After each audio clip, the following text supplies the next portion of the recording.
오늘 9월 셋째 주인가요? 네, 9월 셋째 주 가을이 이제 시작되고 무르익어가는 그때 함께 주님 앞에 꽃들도 찬양하면서 나아가겠습니다.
여호와의 산에 오를 자 누구며 그의 거룩한 곳에 설 자가 누구인가?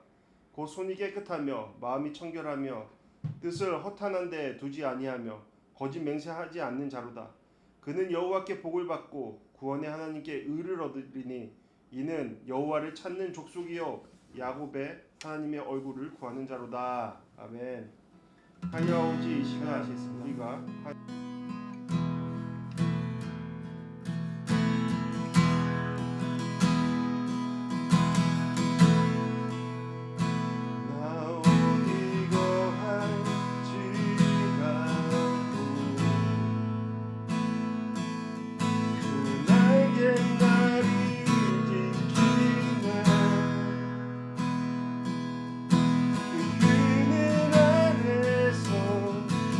주님의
하나님께서 가르쳐 주신 사도신경으로 함께 신앙 고백하겠습니다. 나는 전능하신 아버지 하나님 천지의 창조주를 믿습니다. 나는 그의 유일하신 아들 우리 주 예수 그리스도를 믿습니다. 그는 성령으로 잉태되어 동정녀 마리아에게서 나시고 본디오 빌라도에게 고난을 받아 십자가에 못 박혀 죽으시고 장사된 지 사흘 만에 죽은 자 가운데서 다시 살아나셨으며 하늘에 오르시어 전능하신 아버지 우편에 앉아 계시다가 거기로부터 살아있는 자와 죽은 자를 심판하러 오십니다. 나는 성령을 믿으며 거룩한 공교회와 성도의 교제와 죄를 용서받는 것과 몸의 부활과 영생을 믿습니다. 아멘. 네, 교회 소식 전하겠습니다. 네, 오늘 예배 오신 여러분 주님의 이름으로 환영합니다. 환영합니다. 환영합니다. 네. 네, 오늘 예배는 대곡교회 유튜브 채널에서 다시 보실 수 있고 주중 신앙훈련에 함께 유튜브 올라가니까 함께 참여해 주시면 좋겠습니다. 예, 감사하진 않아요. 좋은 거예요. 예, 제가 뭘 감사하겠어요.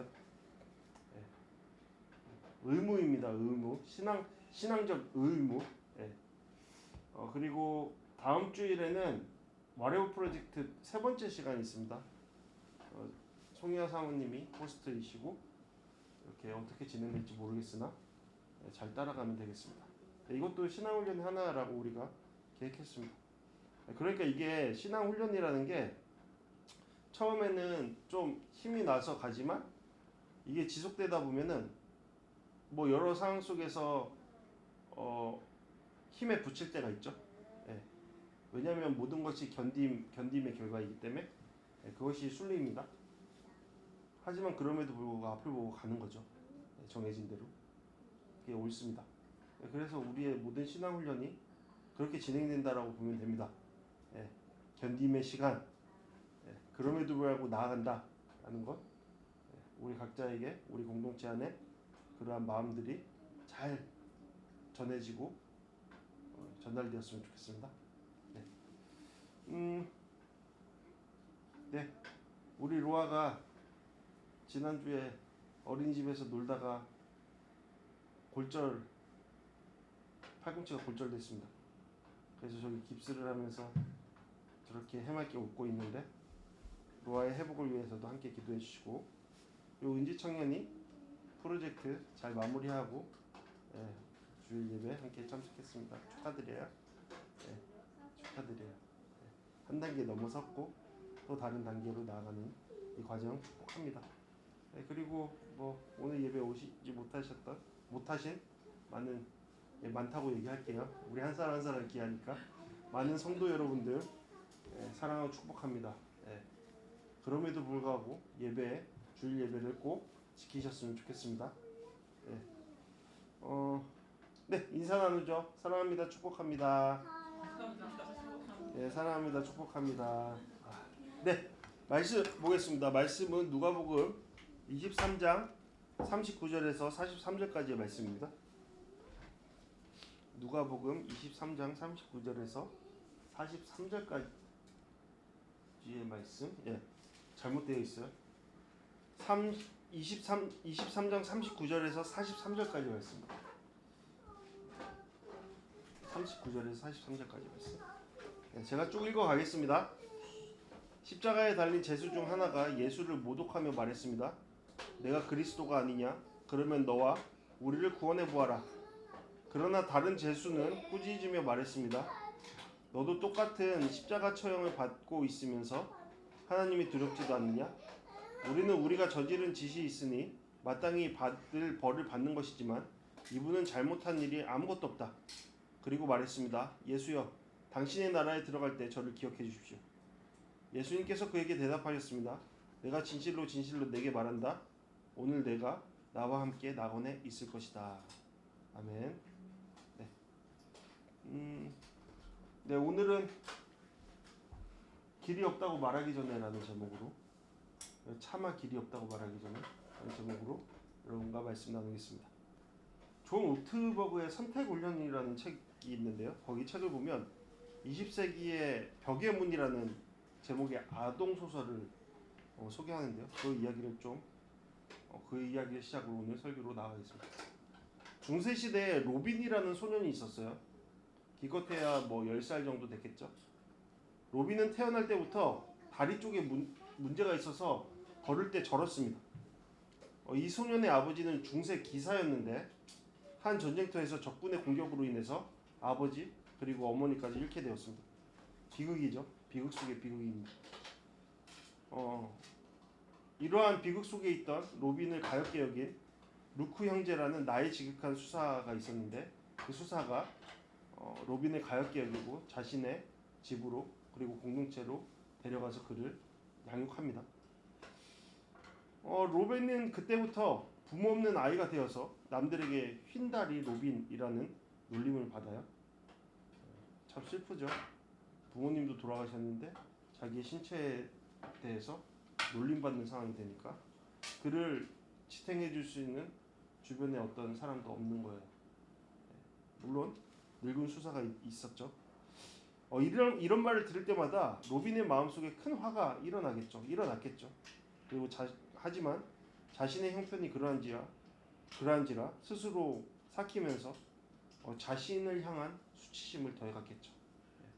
나 잘못된 존재야. 나는 왜 이래? 나는 왜 이렇게 태어났어? 나의 상황은 왜 점점 더 악해져? 로빈은 용감한 용사였던 자신의 아버지와 달리 스스로 평생 누군가에게 도움을 줄 수도 없고 용감한 일도 할 수 없는 나약한 존재라고 자신을 그냥 생각해버립니다. 그 틀 속에 자신을 묶어버리죠. 하지만 그때부터 로빈을 키우게 된 루크 수사는 그를 수도원으로 데려가서 읽고 쓰는 법을 가르칩니다. 그러면서 그의 형편과 상관없이 그의 앞에 여전히 아름답고 멋지고 찬란한 인생이 놓여 있다라는 믿음을 심어주려고 했습니다. 그러면서 수사는 이렇게 말해요. 계속해서 벽을 따라가기만 하면 언젠가 문이 나타난다는 사실을 늘 기억해 라고요. 뭐라고요? 계속해서 벽을 따라가기만 하면 언젠가 문이 나타난다는 사실을 늘 기억해. 어떤 벽이겠어요? 수치의 벽? 아니죠. 그 수치를 벗어나 그를 향한 어떤 부름의 벽이겠죠. 이는 어떤 상황에서든 스스로를 속이지 않고 정직하게 올바른 길로 나아간다면 분명 가치로운 시간이 열릴 것임을 알려주고자 했던 것이죠. 이렇게 동화의 이야기는 결말을 향해 나아갑니다. 그리고 결말 부분에서 소년이 갖고 있던 장애는 기회로 변하게 됩니다. 어떻게 변했을까요? 부모의 생명을 빼앗아가고 그의 나라에 계속된 위협을 가하며 무분별한 위력을 행사했던 적들은 로빈의 신체적 장애로 인해 그를 대수롭지 않게 여깁니다. 그때 수도원에서 이제 양육되고 성장해온 로빈의 용기가 진가를 발휘하죠. 로빈은 혼자서 적군을 향해 들어갑니다. 하지만 적군들은 그의 다리 젊을 보면서 별것 아니라고 생각해요. 그것을 보면서 로빈은 용감하게 적군을 향해 더욱더 나아가죠. 그리고 온갖 악족반 속에서도 몰래 적진을 통과해서 사람을 구해줄 문을 열게 됩니다. 로빈의 걸음을 멈추지 않고 계속해서 나아갈 수 있도록 한 힘은 늙은 수사가 해준 말과 가르침에 있었습니다. 로빈은 수사의 말을 믿었고 자신의 휜 다리가 아닌 앞으로 있을 자신의 쓰임을 믿으며 자신의 가치를 믿으며 계속해서 전진해 나아갔습니다. 그리고 결국에는 진정한 가치로움을 드러내는 문을 열게 된 것이죠. 어떻게 해요? 그 문을 열고 적군에 사로잡혀 있던 많은 이들을 구해내는 역할을 그가 감당하게 된 것입니다. 물론 저는 이렇게 생각해요. 로빈의 가치는 단순히 그가 결과적으로 문을 연 데 있다라고 생각하지 않아요. 그의 가치는 무엇이었어요? 자신의 형편에 대한 끊임없는 자기 비하와 수치심을 떨쳐버리고 벽에 따라 한 걸음씩 한 걸음씩 나아가는 그 과정이 있었다고 생각합니다. 그것을 통해서 이미 그는 더 이상 수치심에 갇혀있는 존재가 아닌 자신을 향한 어떤 부름을 향해 나아가는 존재였다라고 생각합니다. 그것으로 그는 가치로운 삶을 살아낸 것이죠. 저 여기에서 생각해 봅니다. 만약 로빈이 자신의 수치심에 따라 살아갔으면 어떻게 됐을까요? 어떻게 됐을 것 같아요? 곳에 머물러서 결국 신세 한탄만 하다가 시간을 낭비하면서 자신의 쓰임에 대한 생각도 없이 가치에 대한 생각도 없이 자신의 생각대로 머물러 결국에 부패하게 되겠죠. 성경에는 로빈과 같은 놀라운 믿음의 사람의 이야기로 가득해요. 그들은 모두 상황과 형편에 사로잡힌 인생이 아니었어요. 오히려 저 너머의 값진 생명을 위해 믿음으로 나아가는 인생이었죠. 그래서 세상과 다른 삶과 선택을 하면서 살아냈습니다. 다른 시선으로요. 그런데 분명 성경을 자세히 읽어보면 그들 각자 한 사람 한 사람에게도 로빈의 휜다리와 같은 것이 있었어요. 그러나 그들은 모두 자신의 휜다리가 아니라 그들 삶 가운데 찾아오신 주님의 말씀을 믿고 나아갔습니다. 그것이 차이였죠. 그들이 세상이 보지 못하는 것을 보았기 때문이죠. 곧 살아계신 하나님과 하나님의 뜻대로 살아가는 자에게 상 주시는 분이시다는 것을 굳건히 믿고 나아간 것이죠. 그의 삶의 중심에 뭐가 있는 거예요? 하나님이 계신 거죠. 내가 있는 것이 아닙니다. 나의 느낌이 있는 것이 아닙니다. 나의 상황 판단이 있는 것이 아닙니다. 하나님이 계신 것이죠. 우리가 지난 창세기 말씀 가운데 이러한 이야기를 노아를 통해서 발견했죠. 라멕은 아들을 낳으면서 하나님이 주시는 신과 위로라는 뜻의 노아라는 이름을 지어줍니다. 노아가 뭐라고요? 하나님이 주시는 신과 위로. 왜 이러한 아이의 이름을 이렇게 지었을까요? 라멕이 살던 시대가 그 정도로 악하고 위험천만한 상태였기 때문입니다. 쉽지 않았던 거죠. 그 삶이. 하나님, 세상은 점점 악해져 갔고 하나님의 각별한 위로와 은혜가 요구됐던 세상이었습니다. 그래서 노아라는 이름이 지어준 거죠. 그런데 여러분, 노아는 태어나면서 성장할 때까지 자신의 이름에 걸맞는 삶을 살아냈을까요? 노아는 자신의 이름의 뜻을 알았을 겁니다. 하지만 그는 자신이 뭘 해야 될지 모르는 상태였을 거예요. 기껏해야 물론 이것도 중요하지만 세상이 어떠하든 자신에게 주어진 삶 속에서 하나님의 살아계심을 믿으며 나름의 거룩한 삶을 유지하는 삶을 살아냈을 겁니다. 그래서 하나님께서 그를 평가하시죠. 당대의 의로운 자다. 노아를 평가하시죠. 그 의로운 자라는 건 뭐예요? 하나님과의 관계 속에서 살아가는 자였다. 예, 노아는 자신이 할 일이 무엇인지 몰랐지만 그럼에도 불구하고 하나님과의 올바른 관계 속에서 일상을 살아내던 자였습니다. 그런데 어떻게 되죠? 그의 삶 가운데 찾아오신 주님의 음성을 그가 듣게 됩니다. 그리고 노아는 자신이 그렇게 살아왔던 것처럼 하나님의 말씀에 따라 움직이죠. 어떻게 해요? 비 한 방울 떨어지지 않는 그때, 날씨의 변화가 별로 없었던 그때 방주를 짓기 시작하죠.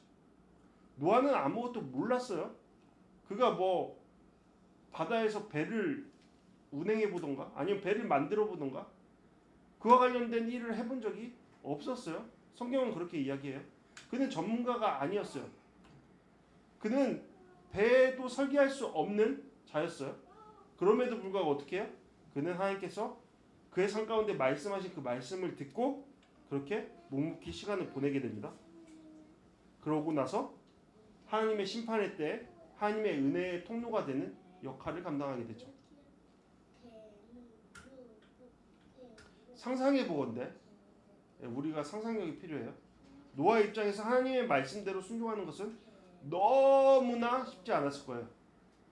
그러지 않았을까요? 환경을 보세요. 노아가 거기에 대해서 충분히 납득할 만한 상황이 아니었어요. 그렇죠? 그저 노아는 뭐에 집중한 거예요? 하나님의 부르심에 집중한 겁니다. 그래서 움직인 것이죠. 그러니까 노아에게 있어서 이런저런 핑계를 댈 만한 충분한 상황들이 있었어요. 하나님, 상황이 이런데 어떻게 내가 지금 이런 일을 합니까? 하나님, 사람들이 저렇게 비웃을 거 아닙니까? 너 뭐하냐? 너 인생 왜 그렇게 헛되게 사용하냐? 너 도대체 너가 뭐길래 그 일을 하고 있냐? 너 시간 낭비 좀 하지 마라. 이런 식으로 소리도 들었을 거 아닙니까? 그러면서 노아의 마음속에 이게 맞나? 어떠한 열매도 보이지 않는데 내 시간을 이렇게 사용하는 게 맞나? 라는 생각도 들었겠죠. 하지만 노아는 어떤 것을 선택해 결국에는 이 세상의 삶 속에 하나님의 음성에 따라 살아계신 하나님의 음성에 따라 나아갑니다. 예, 그것이 핵심이죠.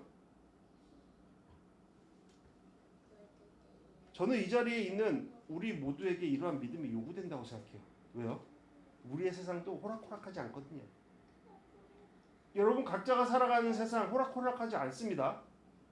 믿음이 요구돼요. 우리가 기독교인으로서 살아가려면 믿음이 요구됩니다.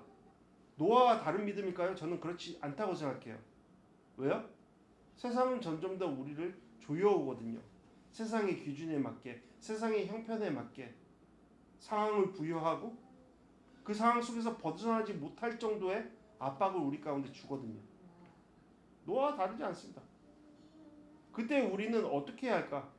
노아와 같은 믿음을 갖고 나아가는 것이죠. 보이지 않지만 우리 가운데 확실한 살아계신 하나님의 음성을 듣고 말씀을 듣고 나아가는 겁니다. 그렇다면 우리에게 그런 믿음이 있습니까? 그러한 마음의 작용들이 있습니까? 그것에 대해 생각하면서 오늘 말씀으로 나아갔으면 좋겠어요.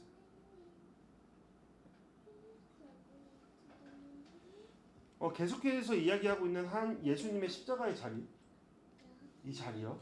예수님께서 못 박히신 그 자리. 그 자리는 세상의 시선으로 볼 때 너무나도 비참한 자리였어요. 말도 안 되는 자리였어요.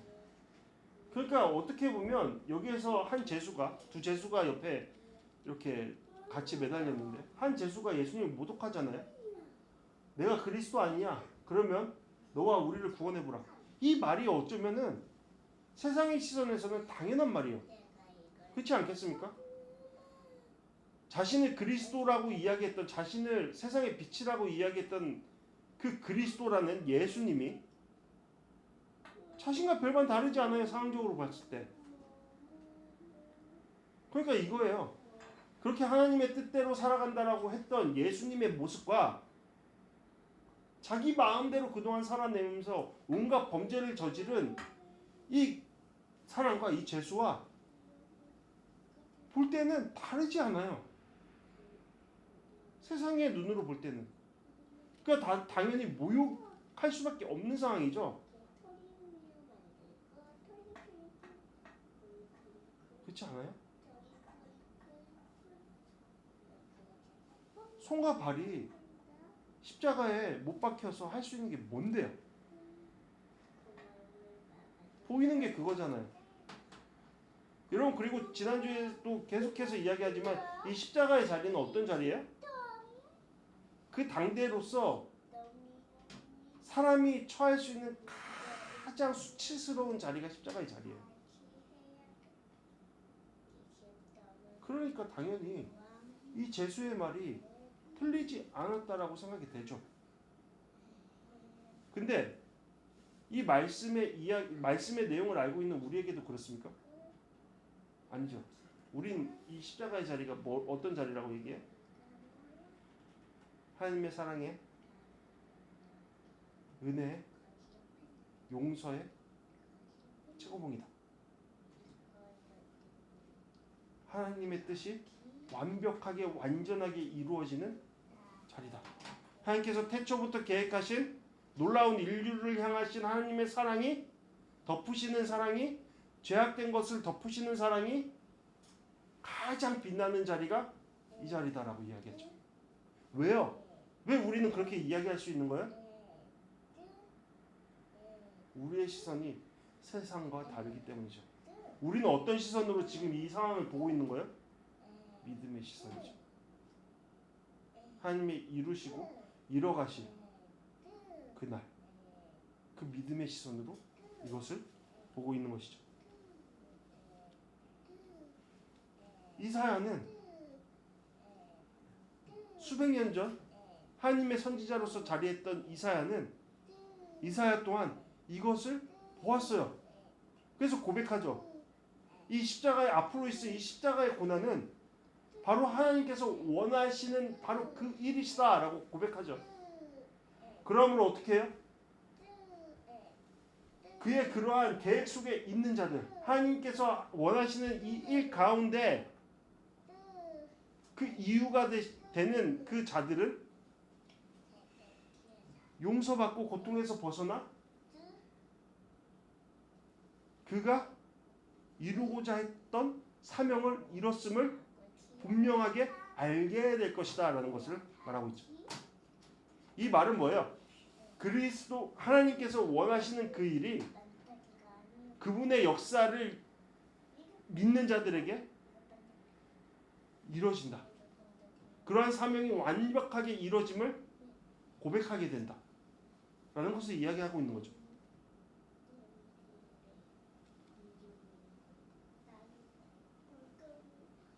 그래서 여기서 질문입니다. 우리는 이 놀라운 사건이 조롱의 사건으로 고백되고 있습니까? 아니면 우리의 일생일대 최고의 사건으로 고백되고 있습니다. 그것에 따라 우리의 삶의 모습은 분명히 바뀌어갈 거예요. 어떻게요? 어떻게 바뀌어갈 거예요?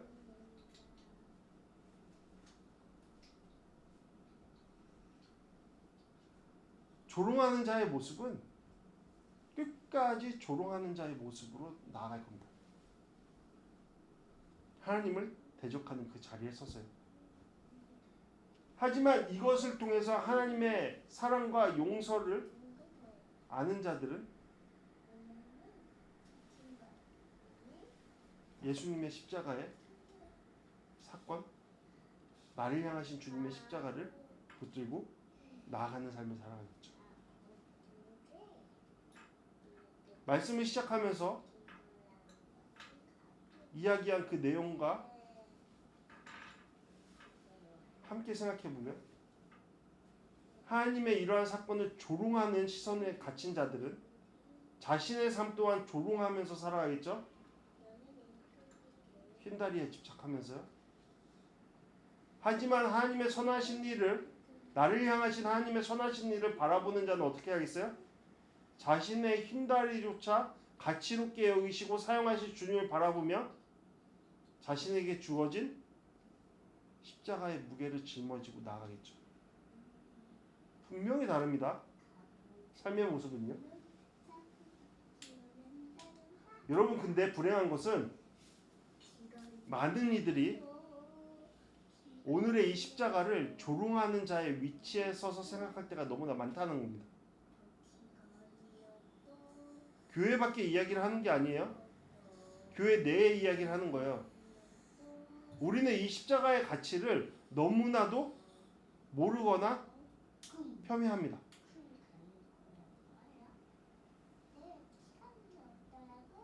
마치 십자가 목걸이를 걸듯, 목에 걸듯 너무나 가벼운 마음으로 십자가를 대하고 값싼 은혜를 운운할 때가 너무나도 많죠. 마치 하나님을 나에게 축복을 주셔야 되는 존재. 어디 한번 나를 구원해봐라 라는 그 외침, 어디 한번 나를, 당신이 나를 태어나게 했다면 어디 한번 나를 이 자리에서 구원해봐라, 나 지금껏 내 맘대로 살았는데 어디 한번 해봐라 라는 식의 삶의 모습을 취한다는 것이죠. 너무 가혹한 말일까요? 전 그렇지 않다고 봅니다. 그러다 보니 예수 그리스도의 이러한 십자가의 보혈의 능력이 그 능력을 잃어버리고 우리의 삶 가운데 그것을 위해 살고자 하는 움직임이 점점 더 사라져가는 것이 정말로 안타까운 모습이죠. 저는 이 말씀을 생각하면서 교회 내라고 했잖아요. 저희 사역의 지금까지의 모습이 많이 떠올랐어요. 제가 한 교회에서 처음으로 전도사 사역을 했을 때였어요. 아직 신학생 신분이라 뭐 사역을 같이 병행하고 있죠. 얼마나 많이 알겠어요. 하지만 그럼에도 불구하고 저는 예나 지금이나 똑같이 설교자로서의 서는 이 자리를 굉장히 큰 무게감을 갖고 서 있습니다. 하나님을 두려워요. 하나님의 살아계심을 알고 설교를 해요. 그러면서 뭘 선택하냐면 오직 하나님의 말씀만이 우리 가운데 울려 펴져야 된다라고 믿어요. 그래서 그때도 지금도 그렇지만 제가 주로 다뤘던 것은 죄에 대한 것과 하나님 예수 그리스도의 보혈에 대한 것, 그리고 그 보혈을 통한 이후에 우리의 삶에 대한 것이에요. 제 설교가 뻔하잖아요, 여러분. 뭐 새로울 게 있어요? 계속 똑같은 얘기 하죠. 그때도 마찬가지였어요. 근데 나중에도 똑같은 말 할 거예요. 그런데 그때 저의 사역을 의심했던 교육부 목사님이 그렇게 바쁘신 주일 사역 와중에도 꼭 저희 중등부 예배를 찾아와서 저희 설교를 체크했어요. 그걸로 뭘 하는지 모르겠으나 뭐 뒤에서 뭐 뒷담화를 하는지 뭐 목사님한테 가서 담임 목사님한테 가서 그것을 보고하는지 모르겠지만, 그러고는 나중에 다른 사역자들과 함께 있는 자리에서 이런 얘기를 하는 거예요. 자신의 경험담을 이야기하면서 예전에 자신이 철없던 전도사 시절 예수 그리스도의 복음만을 강조하면서 설교하던 때 그 교회 담임 목사님 사모님이 그에게 오시더니 그분에게 오시더니 그렇게 설교하면 교인들 다 떨어져 나간다. 예수님의 십자가만 설교하면 다 나간다라고 했다는 거예요. 그러면서 설교는 다양한 방식으로 다양하게 세상적인 이야기도 하면서 거기에 대한 삶의 방식이나 교훈적인 이야기도 섞어가면서 다뤄줘야 된다. 네? 저 들으라고 하는 소리겠죠. 그런데 저는 그 말을 들을 수 없었어요. 왜냐하면 첫 번째는 저에 대한 이유예요. 저는 그럴 만한 존재가 안 돼요. 그럴 만한 자격이 없어요. 여러분, 저보다 훨씬 더 세상적으로 잘 살아내는 사람들이 이 앞에 앉아 있어요. 저보다 훨씬 더 재능적으로나 지적으로나 다양한 방식으로 삶의 뭐 의지나 뭐 그런 것들이 저보다 훨씬 더 뛰어난 사람들이 다 앉아 있어요. 그런 사람들에게 제가 뭘 얘기해요? 전 그렇게 살아보지도 않았잖아요. 하나님께서 저를 설교자로 세우신 이유가 뭐예요? 저를 향하신 하나님의 은혜, 그 은혜에 대한 고백, 성경 말씀을 통한 하나님의 일하심에 대한 계속된 증언들을 하기 위해 이 자리에 세우신 거잖아요. 그러면 주제는 뭐예요?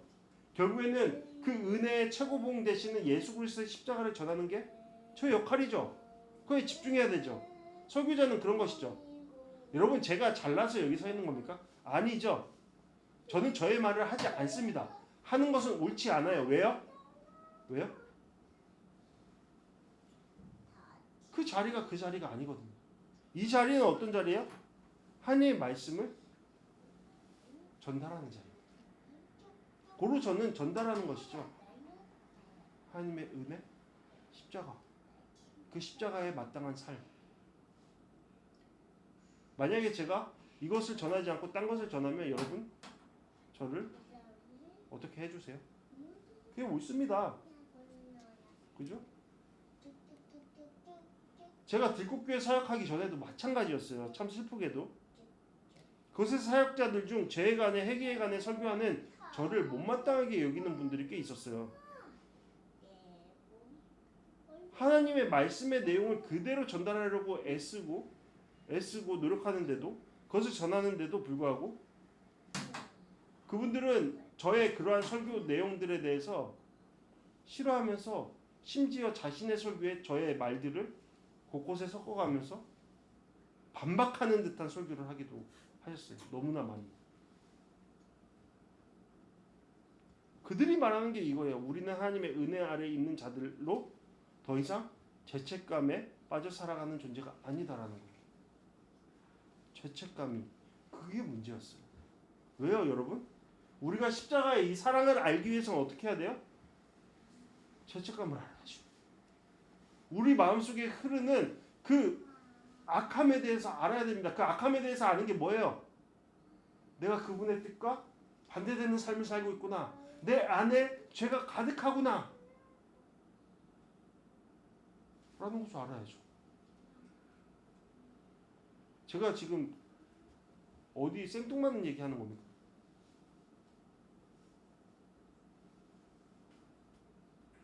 여러분 바울은 이렇게 고백하잖아요. 나는 비참합니다. 이 사망의 몸에서 누가 나를 구해내겠습니까?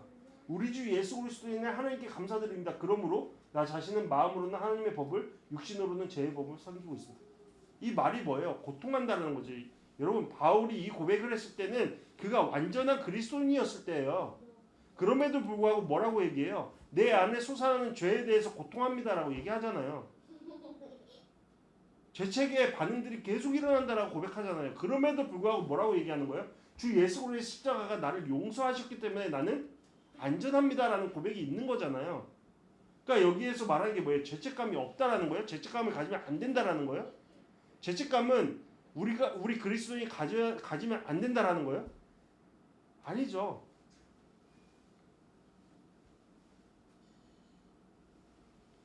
그럼에도 자상한 얼굴을 하면서 죄책감을 덜어주려고 친절한 미소로 죄책감은 예수님이 아닌 사탄에게서 오는 것입니다, 여러분. 예수님이 이 모든 죄값을 다 치르셨어요. 그러니까 괴로워하지 마세요. 너무 괴로워하지 마세요.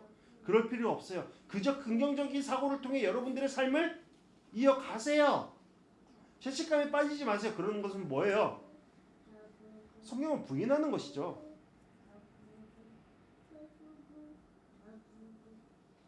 여러분 제가 왜 죄책감에 대해서 십자가에 대해서 이야기하면서 죄책감까지 왔을까요? 여러분 우리의 십자가의 빛은 우리의 죄책감 속에서 드러나는 거예요. 여러분 이 자에 조롱 섞인 이 말이 의미가 뭐예요? 여기서 이 사람에게 없는 게 뭐예요? 자신의 삶에 대한 후회, 죄책감이 전혀 없는 거예요.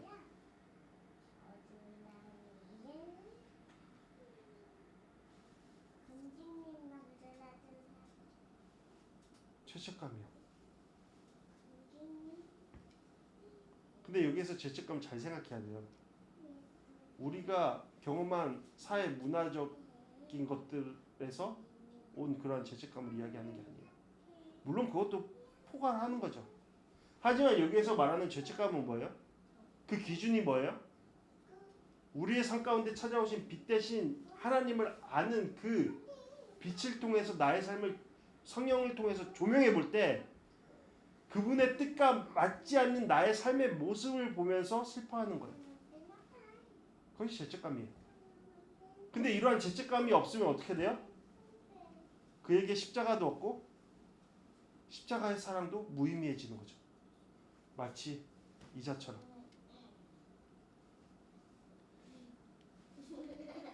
마태복음 21장을 보면 예수님의 두 아들 비유가 있어요.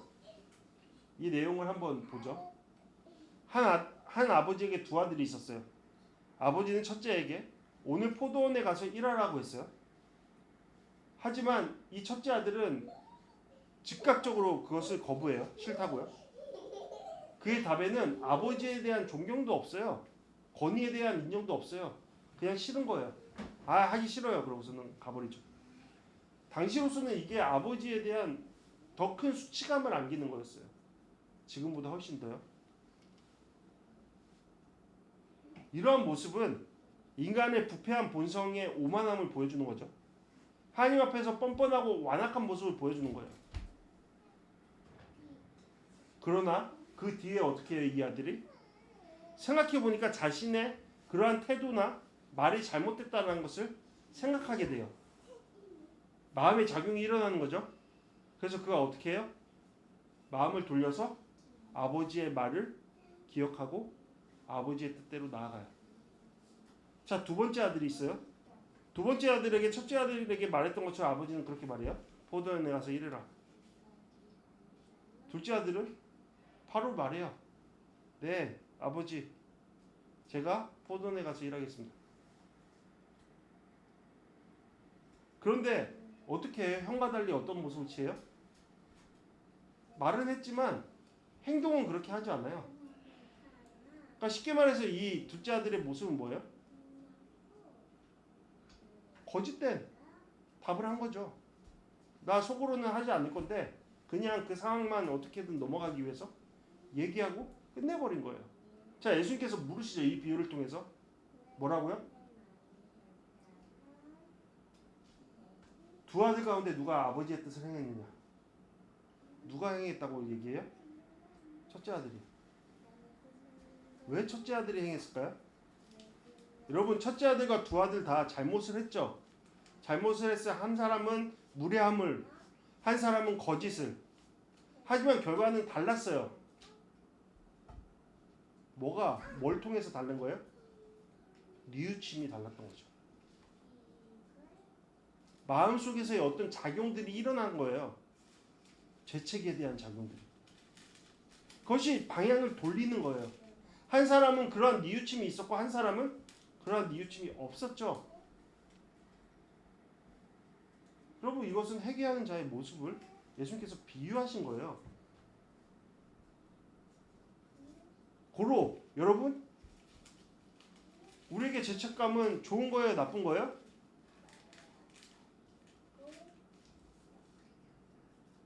전체적으로 봤을 때 좋은 거죠. 물론 우리 가운데 갖지 않아도 되는 죄책감들이 쏟아져 나올 때가 있어요. 내 탓을 하지 않아도 되는 거를 가지고 와서 내 탓을 할 때가 있어요. 하지만 그것을 거기에서 이거 아무것도 아니다라고 넘겨짚으면 사실 문제가 돼요. 왜? 그것이 사실상 우리의 죄책감일 수도 있거든요. 그럴 때 어떻게 해야 돼요?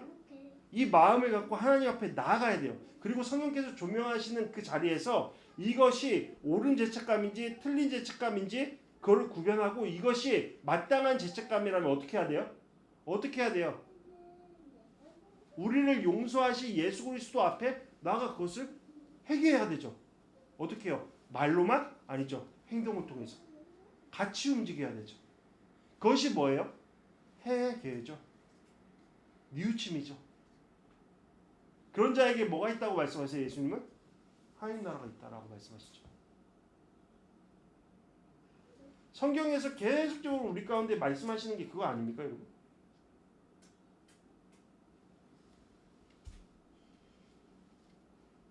그러니까 죄책감이 나쁜 게 아니에요. 죄책감이 틀린 게 아니라고요. 죄책감을 소멸시켜야 되는 대상이 아닌 거예요. 죄책감을 올바로 다루지 못하는 게 나쁜 것이죠. 죄책감을 올바로 다루려면 어떻게 해야 돼요? 답이 있잖아요. 주님의 십자가 앞으로 가져가는 거예요. 제가 말하고자 하는 건 이거예요. 우리가 예수 그리스도의 십자가를 경험하고 그것으로 살아가면 살아갈수록 우리는 더 양심적이게 된다는 거예요.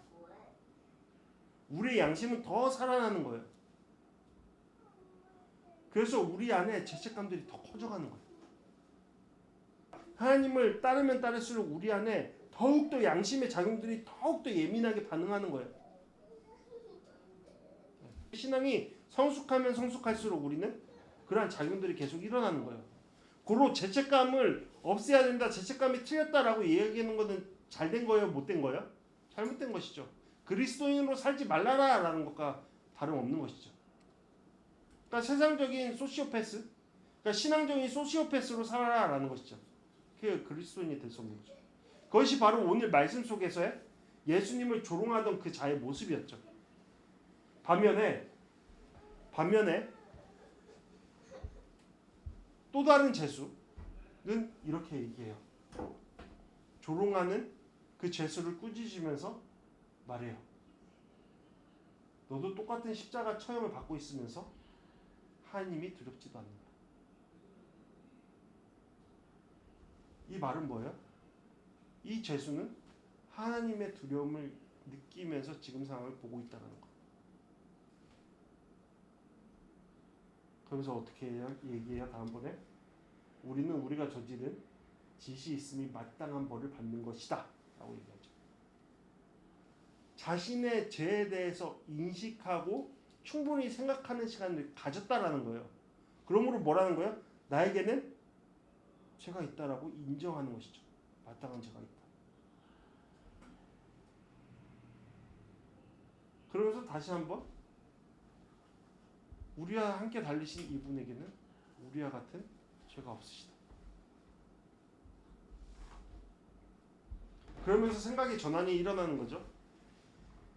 나는 이 죄를 감당할 능력이 없으나 내 옆에 계신 이분은 나의 죄를 충분히 감당하실 분이시다. 그러므로 이 자에게 어떠한 고백이 일어나요? 예수여, 당신의 나라에 들어갈 때 저를 기억해 주십시오. 라는 그런 고백이 나타나죠. 여기 예수님에 대한 이전에 아는 지식과 함께 자신의 삶의 자리로 찾아오신 예수님을 옆에서 지켜봄을 통해 나온 결과겠죠. 내가 이분에게 이러한 용서를 구하면 이분께서 나를 받아주실 것이라는 그러한 믿음 속에 이러한 고백을 했겠죠. 만약 이것이 없었다면 이 사람에게도 이러한 시간은 무의미 무가치한 것이죠. 하지만 이 사람은 그것을 알았기 때문에 그러한 용서를 고백하는 것이죠. 여기서 우리의 방향성이 정해지는 거예요.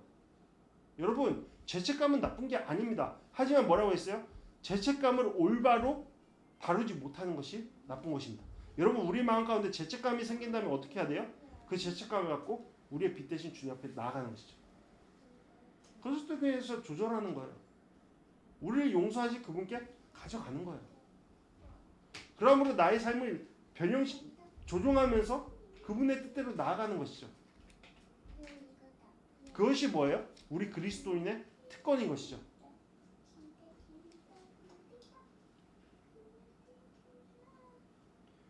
여러분, 오늘 두 사람이 나왔는데 한 사람에게는 사망의 냄새가 술술 나고 한 사람에게는 생명의 냄새가 술술 납니다.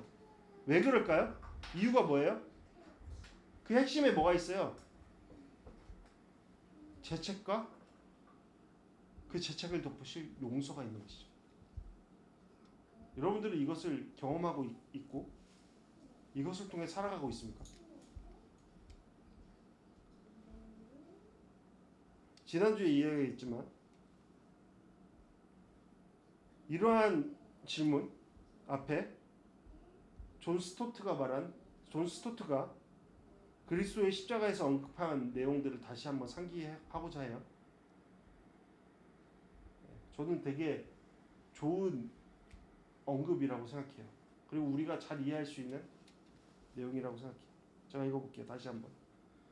그러므로 대신한다는 개념이 예수 그리스도께서 십자가를 통해 우리를 대속하시다는 그런 개념이 죄와 구원 둘 다의 핵심이라고 할 수 있다. 죄의 본질은 인간이 하나님을 대신한 것이고 구원의 본질은 하나님이 인간을 대신한 것이다. 이해되세요?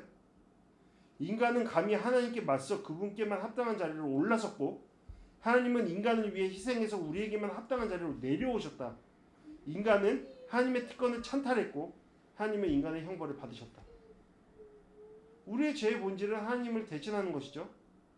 그리고 구원의 본질은 하나님이 인간을 대신하는 겁니다. 그렇다면 우리는 어디에 서야 되는 것이죠?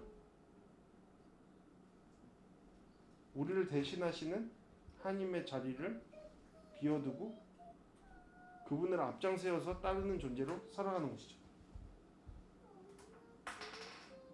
그것이 두 번째, 자신의 죄를 고백하는 자의 삶의 자리인 것이죠.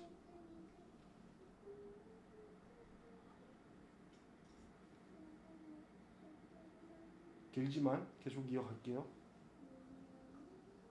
지난주 주중 요한복음 말씀 중에 날 때부터 눈먼 사람이 예수님을 만나죠. 근데 지난주에 이제 묵상 속에서도 이야기했지만 그의 보지 못함은 단순히 신체적인 장애뿐만이 아니라 영적인 그의 삶의 어두움으로 라고 말할 수 있다라고 이야기했어요. 요한복음이 계속 빛과 어둠에 대해서 이야기하거든요. 이것은 진정한 빛 대신 예수 그리스도를 보지 못한 사람들의 모습과 다르지 않아요. 고로 성경은 이렇게 이야기하는 거예요. 우리가 하나님을 모른다, 하나님의 빛을 경험하지 못했다 그러면 우리는 다 맹인 것 같다 라고 얘기하는 거예요. 여러분 당시 눈을 보지 못하는 그 사람 입장에서 그의 삶은 무가치한 그 자체였겠죠. 그 또한 자신의 신세를 한탄할 만한 충분한 충분한 이유가 있었고, 무력함에 빠지고 수치심 가득한 삶을 살아야 될 충분한 이유가 있었어요. 그가 그렇게 살아왔을지도 모르겠어요. 그런데 그러한 어둠 속에 살아가는 그에게 예수 그리스도께서 찾아가시죠. 그리고 세상의 방법이 아닌 주님의 방법을 통해 그를 치유하십니다. 그런데 여기서 중요한 게 뭐예요?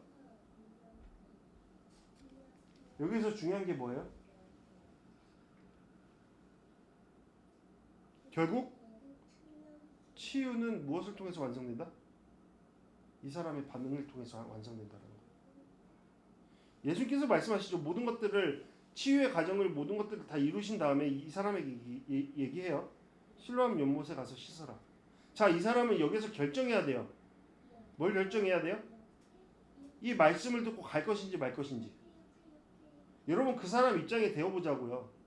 누가 내 앞에서 땅에다가 침을 뱉고 이것을 이어서 내 눈에 발랐어요. 그리고 나서 실로암에 가서 닦으래요. 여러분 그 말이 이해가 돼요? 그 상황이 이해가 돼요? 누가 장난질하는 거 아니에요? 누가 장난치는 거 아니에요? 하지만 이 사람은 어떻게 해요? 가죠.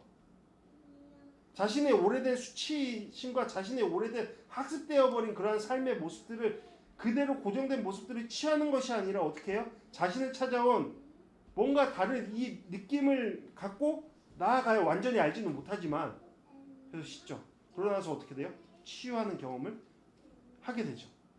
그는 비록 예수 그리스도의 치유의 완전함을 이해하지 못했지만 그의 삶 가운데 찾아온 이 희미한 빛, 자신의 입장에서는 이 희미한 빛, 뭔가 다른 이 느낌을 갖고, 강렬함을 갖고 나아가는 거예요.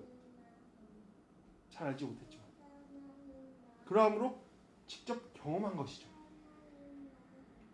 뭐예요? 자신을 치유하실 하나님을 믿고 경험한 것이죠.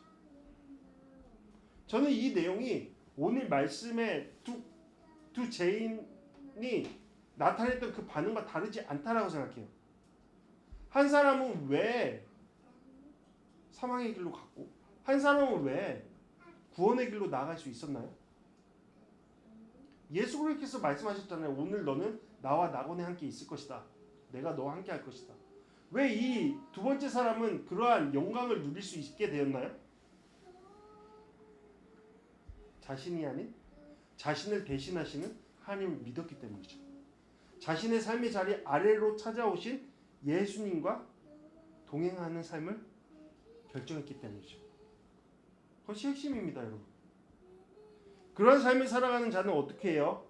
계속 이야기한 거지만 그 빛 대신 주님의 빛을 그 삶의 중심으로 모시고 그것을 통해서 그것에 집중하면서 살아가겠죠?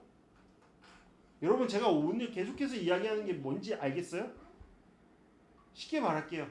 편안하게, 간단하게. 죄로 덮여져 있는 나 자신을 믿지 말라는 거예요. 그 죄를 대신 짊어지신 선하신 인도자 되시고 세상의 빛 대신 예수 그리스도를 믿고 나아가자는 거예요. 그러면서 뭘 하자는 거예요? 자꾸 내 죄로 인해서 그것을 거부하는 그 상황 속에서 싸워가자라는 거예요. 뭘 싸워야 돼요? 나를 믿지 않고 나를 대신하시는 그 사랑의 하나님을 믿고 따르는 삶을 위해 계속적으로 싸워가자는 거예요. 그게 결론이에요. 간단하죠? 이 간단한 걸 계속 이야기한 거예요. 여러분 저는 오늘 이 말씀을 같이 읽고 싶었어요. 그래서 쭉 읽어보죠. 네, 속으로 읽든 같이 읽든 제가 쭉 읽어볼게요. 우리가 그리스도에게 듣고 여러분에게 전하는 소식은 이것입니다. 곧 하나님은 빛이시니 하나님 안에는 어둠이 전혀 없습니다. 만일 우리가 하나님과 사귐이 있다고 하면서 여전히 어둠 가운데 행한다면 우리는 거짓말하는 것이며 진리를 따라 사는 것이 아닙니다. 그러나 하나님께서 빛 가운데 계신 것처럼 우리가 빛 가운데 행하면 우리에게는 서로 사귐이 있고 하나님의 아들 예수의 피가 우리를 모든 죄에서 깨끗하게 해주십니다. 만약 우리가 죄가 없다고 말한다면 우리는 자신을 속이는 것이며 진리가 우리 안에 없는 것입니다. 뭐라고요? 우리가 지금 죄가 없다고 말한다면 자신을 속이는 것이래요. 잘 이해해야 돼요. 만약 우리가 우리의 죄를 자백하면 하나님은 신실하고 의로우신 분이시므로 우리 죄를 용서하시고 모든 불의에서 우리를 깨끗하게 해주실 겁니다. 만약 우리가 죄를 짓지 않았다고 말한다면 우리는 하나님을 거짓말쟁이로 만드는 것이며 하나님의 말씀이 우리 안에 있지 않는 겁니다. 여러분, 하나님의 말씀이 우리 안에 있으면 어떻게 한다고요? 우리는 죄인이라는 것을 알고 계속적으로 죄에 대한 반복적인 삶을 살아낸다는 것을 알고 어떻게 한다고요? 그 죄를 용서하신 하나님 앞에 계속적으로 갖고 가면서 정화의 깨끗함의 과정을 통해서 하나님의 빛 가운데 살아가는 삶을 살아낸다. 네, 이것이 결론입니다. 그러니까 여러분, 제가 결론을 맺으면서 질문하고자 하는 게 이거예요. 여러분, 우리는 빛 대신 주님을 우리의 삶의 가장 앞자리에 두고 그분을 따르려는 몸부림이 우리의 삶 가운데 있느냐 질문하는 거예요. 그것이 없다면 우리는 하나님의 말씀이 우리 안에 없다라는 거예요.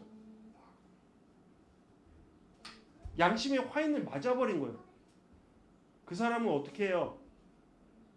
예수 그리스도의 십자가를 조롱하는 삶으로 나아가죠.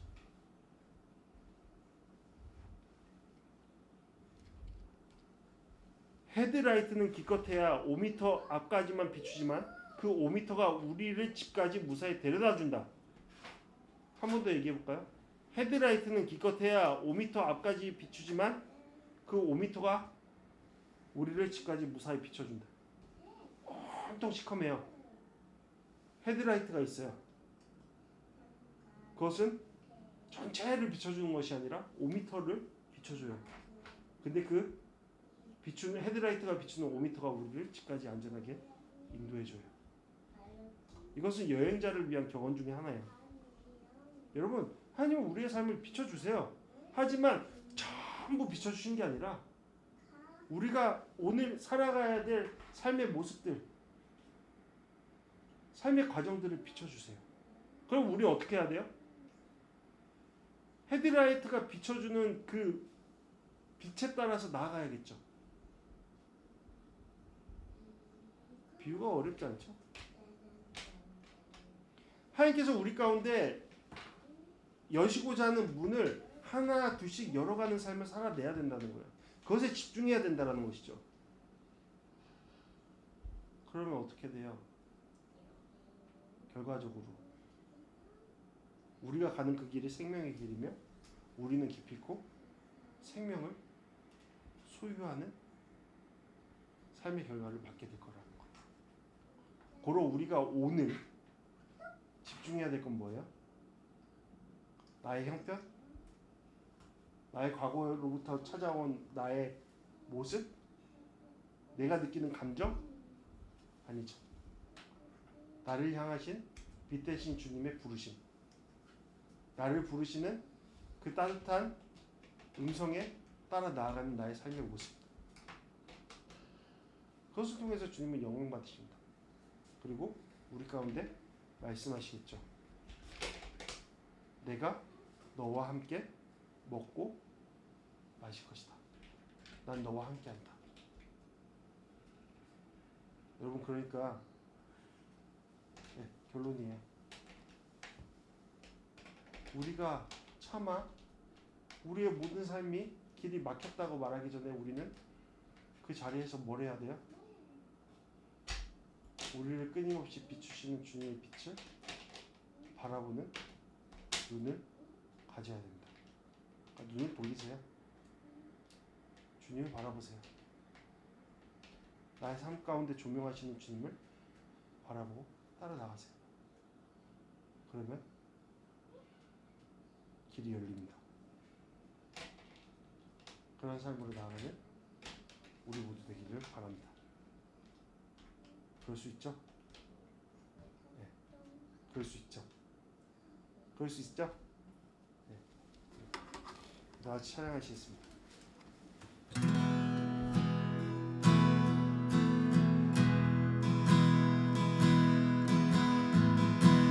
나를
은혜와 아버지 하나님의 사랑하심과 성령 하나님의 감화동 충만하심이 이 자리에 모인 우리 가운데 함께 하시기를 간절히 축원하옵나이다.